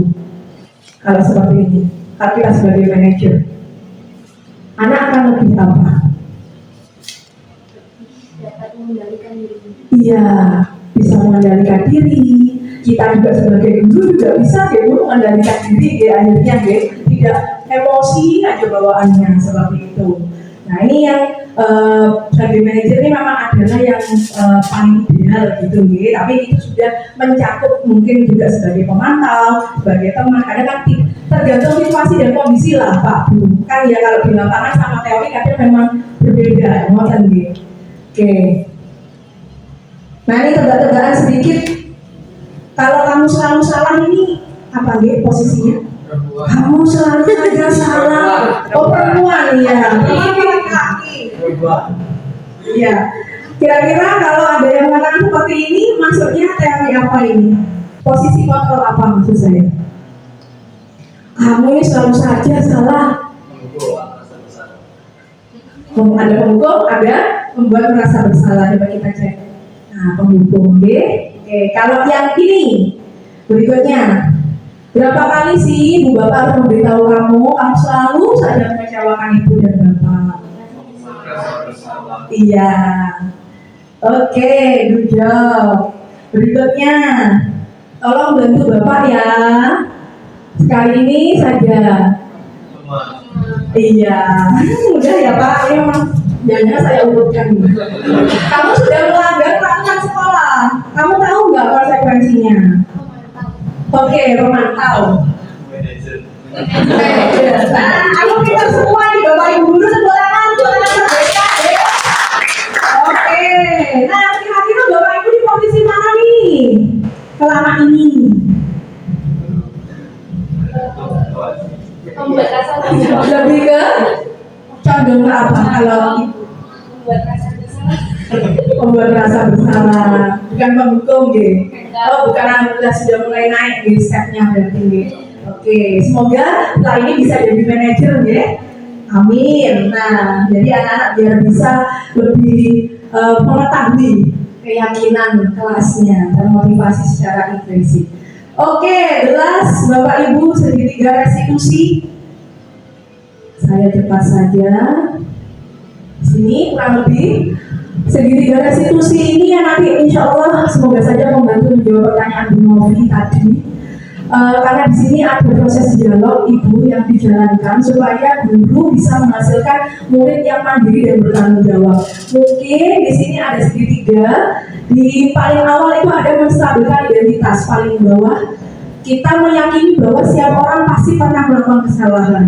Dan mungkin kamu bukan satu-satunya yang pernah melakukan ini. Itu yang mungkin bisa kita sampaikan. Kalau misalnya ada anak yang melakukan kesalahan, kemudian kita masuk ke fase kedua, yaitu memvalidasi tindakan yang salah. Mungkin dengan mengatakan, kamu tentu punya alasan nih, kenapa kok kamu melakukan hal tersebut. Ataukah mungkin adakah cara yang lebih efektif untuk mendapatkan apa yang kamu butuhkan?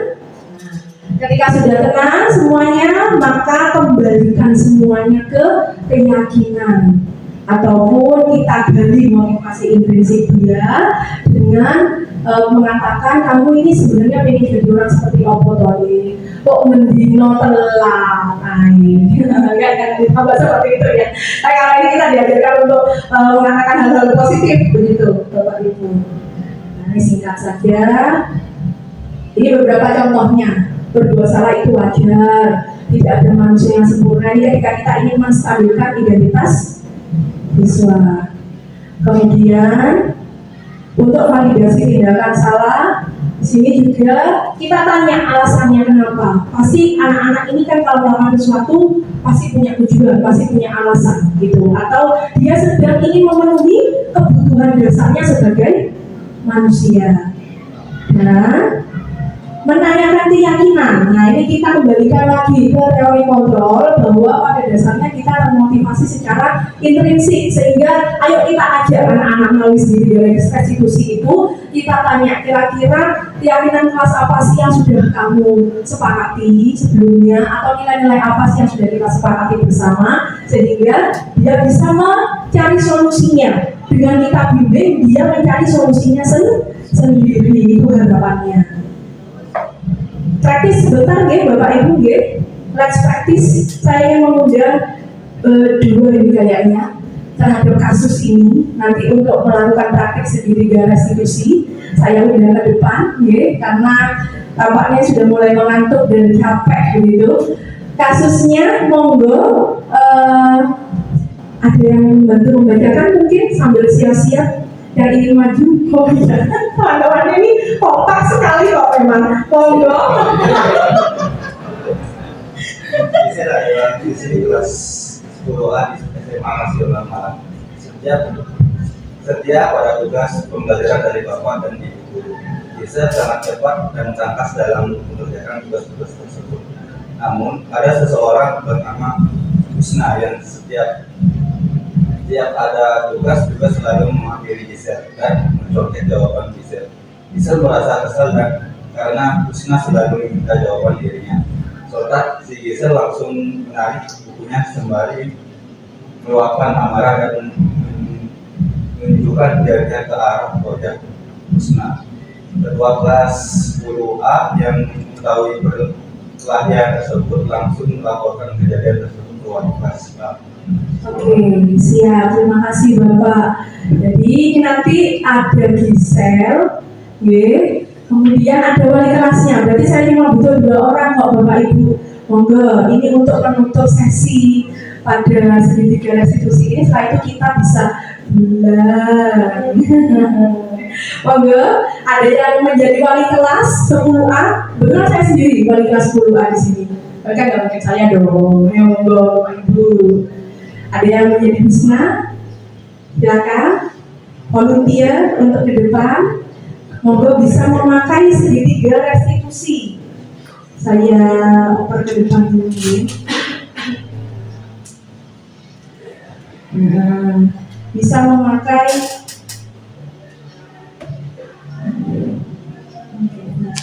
Ya, silakan. Yang ingin menjadi wali kelas, kemudian yang ingin menjadi Gisel. Iya, sudah capek ya Bapak Ibu ya. Terakhir aja Bapak Ibu, monggo.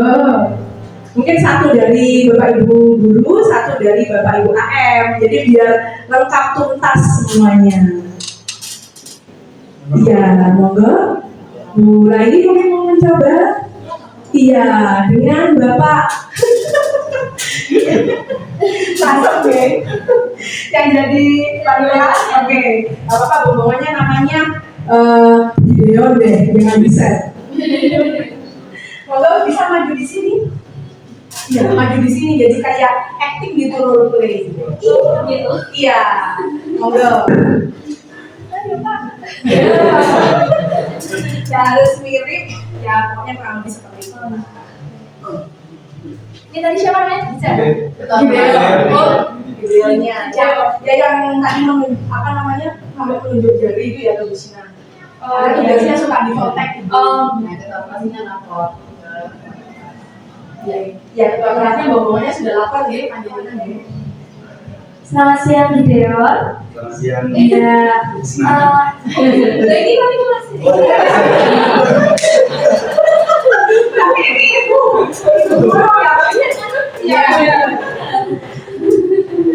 Jadi tadi Ibu sudah diinfo sama temannya Gideon. Ketua kelasnya kelas 10A. Katanya dari Gideon ada perselisihan dengan Husna. Coba mungkin Ibu mau mendengar dari sudut pandangnya Gideon gimana? Tadi saya kesal soalnya si Husna itu selalu mentek, jadi saya gak ikhlas gitu, soalnya dicocokin terus. Oke, kemudian Gideon sudah memberikan teguran atau belum ke Husna? Udah saya kasih teguran dengan si Husna. Oke, berarti tegurannya dengan langsung menuju.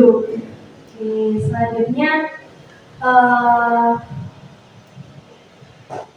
oke, kalau seperti itu apakah dari Husna itu memang sering sih menyontek ke jawabannya Gideon?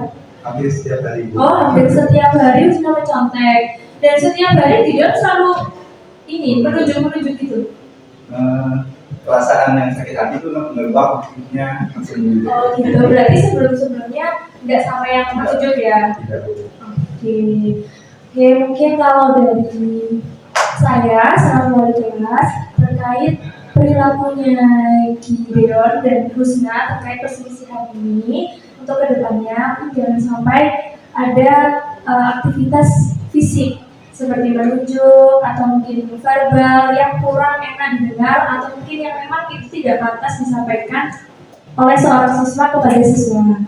Apabila ada perselisihan dengan teman, mungkin bisa diselesaikan secara pertemanan saja, tidak perlu adanya perselisihan sampai dengan level yang lebih tinggi dari sebelumnya. Untuk perselisihan dengan Husna, setelah ini bisa saling memaafkan dan menemukan win-win solution dengan cara adanya kesepakatan bersama dengan Husna. Mungkin dari Gideon bisa menyampaikan keluh kesahnya Husna, jangan sampai menyontek lagi. Kalau Husna mau menyontek lagi, Gideon juga memberikan teguran seperti itu. Iya Bu. Iya.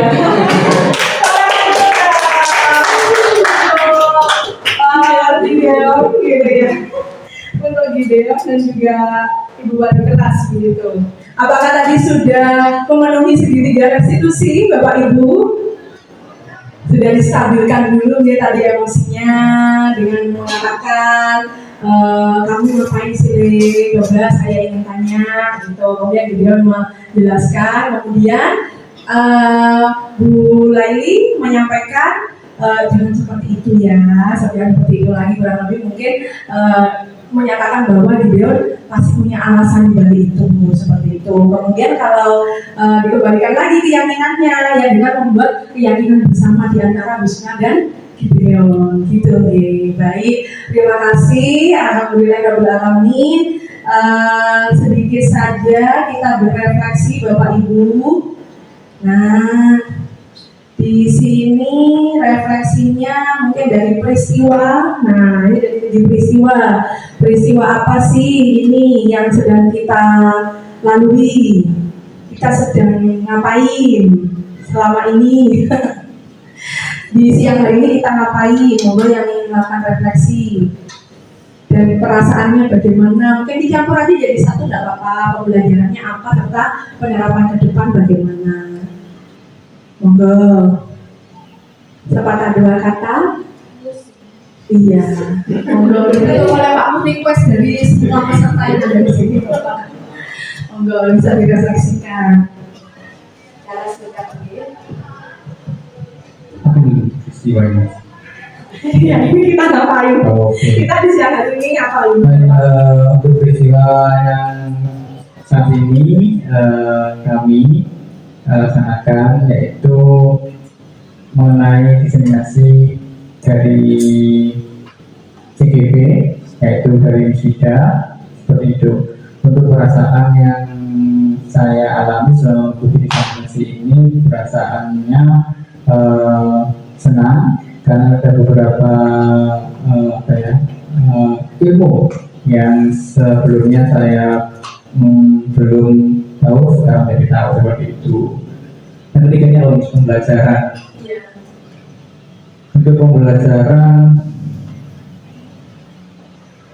Untuk pembelajaran yang kami terima. Untuk pembelajaran kami terima yaitu ada kontrol diri, kemudian ada hubungan dasar, kemudian juga ada mengenai apa lagi? Tadi yang barusan ini segitiga Deduksi seperti itu. Kemudian juga ada teori mengenai mekanisme, kemudian juga reward, kemudian juga tantangannya seperti itu. Untuk penerapan ke depan saya berharap untuk mampu karena saya sudah mengetahui ya, kemudian saya memiliki dan kedepannya juga saya ingin menerapkan juga mengenai kontrol diri, kemudian segitiga restitusi dan lain-lainnya seperti itu. Baik, terima kasih kepada Bapak Mustafa atas refleksinya ya.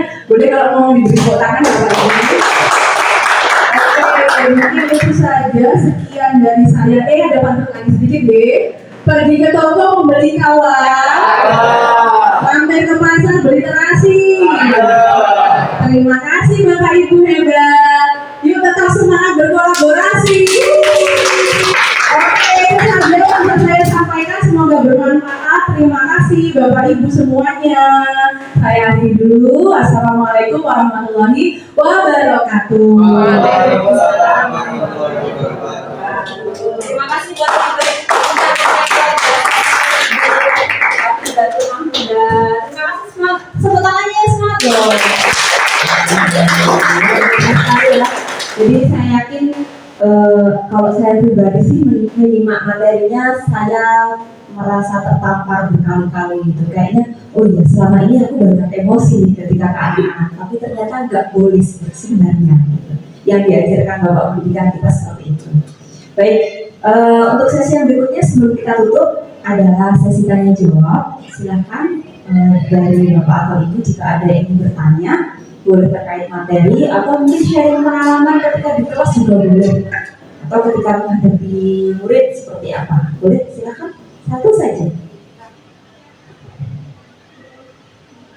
Oh, berarti kalau seperti ini bisa saya simpulkan selama ini tidak pernah ada masalah ketika dengan murid. Ibu Nabi mau menyampaikan apa? Terima kasih atas kesempatannya. Mungkin pertanyaan kami selaku dari tim kesesamaan ya. Memang peraturan dibuat itu karena memang kita berusaha untuk mengontrol siswa. Dan saya menyimak dari teori yang disampaikan oleh Ibu CBB itu kalau sudah ada peraturan sekolah berarti kita sebenarnya sudah tidak menerapkan hukuman. Jadi konsekuensi ya. Jadi kita menggunakan sistem poin kalau yang kita jalani saat ini walaupun belum maksimal, tapi berusaha itu sudah disampaikan ke siswa setelah ada MPLS. Jadi kadang-kadang bukan. Tetapi terkadang begini ya, saya tuh berusaha, ini bukan hukuman, berusaha saya naik tingkat konsekuensi tingkat lagi. Tadi apa ya, konstitusi ya, itu merasa belum nampak hasil, mungkin nggak tahu nampaknya nanti setelah mereka lulus atau bagaimana. Jadi contoh yang sudah saya sampaikan di awal di awal tadi seperti saya mendekatkan diri ke anak-anak, bertanya, kita gali infonya, kenapa kok bisa seperti itu. Contohnya salah satu siswa, kamu mau pengen apa sih?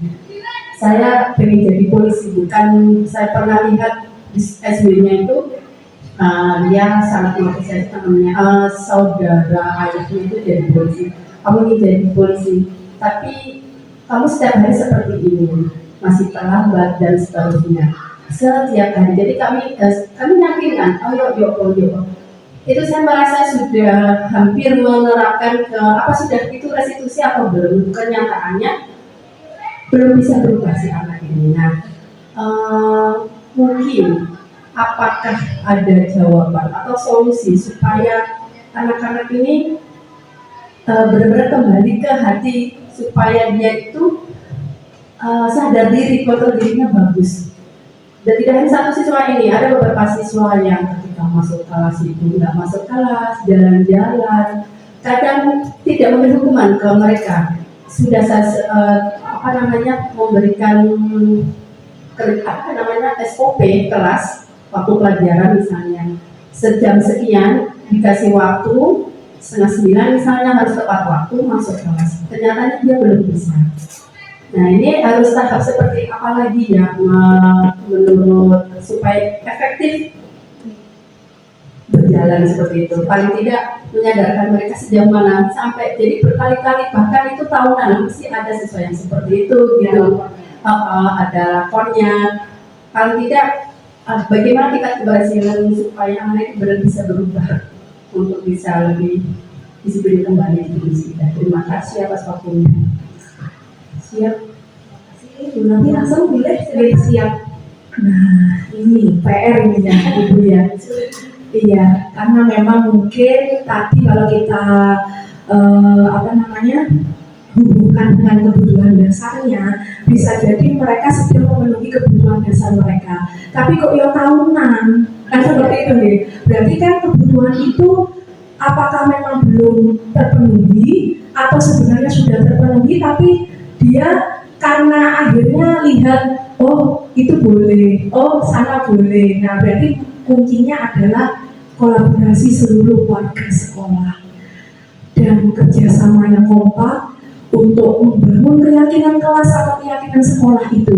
Percayalah bahwa sebenarnya kita Bapak Ibu kita sedang mengukir sebuah masterpiece. Nah masterpiece itu kebetulan adalah seorang manusia, anak manusia seperti itu, yang nantinya secara perlahan mungkin dari segi tiga restitusi ini semoga saja Ibu Novi itu bisa tetap diterapkan, tetap kita coba berbagai metode seperti itu. Karena percayalah ketika anak ini mungkin pada akhirnya nanti menemui kodratnya, jadi dia mungkin seperti itu karena dia sendiri juga belum sadar kodratnya itu seperti apa. Tetapi ketika mungkin tadi Bu Novi sempat saya notice, apakah nanti akan berubah ketika dia lulus? Saya yakin insya Allah, saya tidak bisa menjamin berapa persennya Ibu, tapi insya Allah pasti ada perubahan. Karena apa? Biasanya kalau sudah terbentur dengan suatu permasalahan hidup khususnya, biasanya anak ini apa yang diingat pertama kali? Oh iya, dulu Bu Novi pernah ngomong seperti ini. Oh iya, mungkin tidak sekarang. Kayak gitu Ibu. Jadi kalau memang ingin memberantas, mengurangi atau memberantas keseluruhan, tampaknya itu kita kan akhirnya berbenturan dengan keunikan manusia itu tadi. Sedangkan keunikan manusia itu di luar ranah kita, seperti itu. Tapi yang bisa kita lakukan adalah mungkin meminimalisir dengan adanya kolaborasi bersama-sama, monggo mungkin kalau memang ini nanti semoga bisa terimbas gitu ya Bu Yana ya, dengan sekolah kita benar-benar semuanya berjalan dengan keyakinan kelas atau keyakinan sekolah, sehingga nanti mungkin temannya yang segerombolan itu satu atau dua sadar sehingga bisa menarik teman-teman yang lain, karena kan anak-anak ada motivasi ekstrinsik itu tadi masih ikut-ikutan. Nah, semoga saja jawaban saya ini yang mungkin masih ngalor ngidul juga ya Ibu Novi, karena memang kondisinya mungkin itu bisa jadi dia adalah dari, mohon maaf mungkin dari ibu juga bisa, dari latar belakang dia juga bisa, sehingga di sini ini mungkin kita berusaha sampai konsekuensi, sampai restitusi dan lain sebagainya, istilahnya udah gak kurang-kurang lah, tetapi ketika di rumah sudah dihantam dengan budaya-budaya, contohnya budaya-budaya ya kalau di area Wakil itu banyak horornya gitu loh Bapak Ibu. Jadi kalau dibawa ke sini, mungkin di sini akhirnya hilang lagi, tapi ketika di rumah dia akan berubah lagi seperti sedia kala, artinya melakukan hal-hal yang kurang baik itu tadi. Nah, berarti peran trilogi pendidikan itu menjadi salah satu jawaban. Maka unsur dari pihak sekolah, muridnya sendiri, dan budaya positif yang diterapkan di sini, harusnya wali murid ataupun orang tua juga turut andil melakukan tersebut di rumah. Jadi mungkin kalau dari kami, dari kita pihak sekolah, sosialisasinya terhadap wali murid. Jadi terus-terusan kita membangun komunikasi sehingga monggo budaya positif ini tidak terhenti di sekolah, karena juga budaya yang paling utama kan, yang paling utama dan pertama juga adalah dari keluarga seperti itu. Jadi peran wali murid juga sangat berperan penting dari trilogi pendidikan itu. Kurang lebih mungkin seperti itu Ibu Novi yang bisa saya sampaikan. Semoga bisa membantu menjawab, dan ini juga PR kita bersama nih Ibu Novi. Terima kasih atas pengalaman yang luar biasa dan pertanyaan yang luar biasa. Terima kasih Bu Sida. Bagaimana Bu Novi? Oke, ada lagi? Kolaborasi. Betul, jadi memang kuncinya adalah kolaborasi. Ada lagi? Cukup? Cukup, baiklah. Demikianlah bisa diakhiri ya Miss Ida. Demikianlah acara diseminasi budaya positif yang disampaikan oleh Miss Ida selaku CGP Angkatan 11 Kota Malang telah selesai. Jadi dapat saya simpulkan atau kita simpulkan bersama bahwa budaya positif itu bisa terbentuk apabila kita menerapkan atau menanamkan disiplin positif pada murid-murid kita. Dan juga kita perlu terus memancing agar anak-anak ini dapat tumbuh motivasi intrinsiknya. Tidak hanya itu, ketika kita melakukan penanganan terhadap murid yang berbuat sebuah pelanggaran atau kesalahan, kita tidak boleh selalu menghukumnya, tapi kita juga mungkin sesekali menggunakan konsekuensi atau justru kita mulai latihan menggunakan restitusi. Begitu. Dan yang terakhir, ternyata disiplin positif itu tidak mungkin akan bisa berjalan kalau hanya kita sendiri. Jadi perlahan kita harus bergerak bersama, berkolaborasi seluruh warga sekolah, bapak ibu guru, masyarakat dan juga orang tua. Begitu. Sebelum saya akhiri, saya ucapkan terima kasih yang sebesar-besarnya mewakili Miss Ida. Jadi mohon maaf, mungkin kami tidak bisa membalas dengan apa-apa. Insya Allah nanti yang di atas yang membalas, begitu ya. Sebelum kita akhiri, boleh kita tutup dengan doa kafaratul majelis bersama. Bismillahirrahmanirrahim. Subhanallahumma wa bihamdika asyhadu an la ilaha illa anta astaghfiruka wa atubu ilaik. Terima kasih, saya tutup dengan sebuah pantun. Pergi ke pasar bersama Bu Novi. Jangan lupa kita ajak Bu Laili. Sekian pertemuan hari ini, semoga berkah untuk kehidupan nanti. Amin. Wassalamualaikum warahmatullahi wabarakatuh. Waalaikumsalam warahmatullahi wabarakatuh. Tepuk tangan untuk kita semua.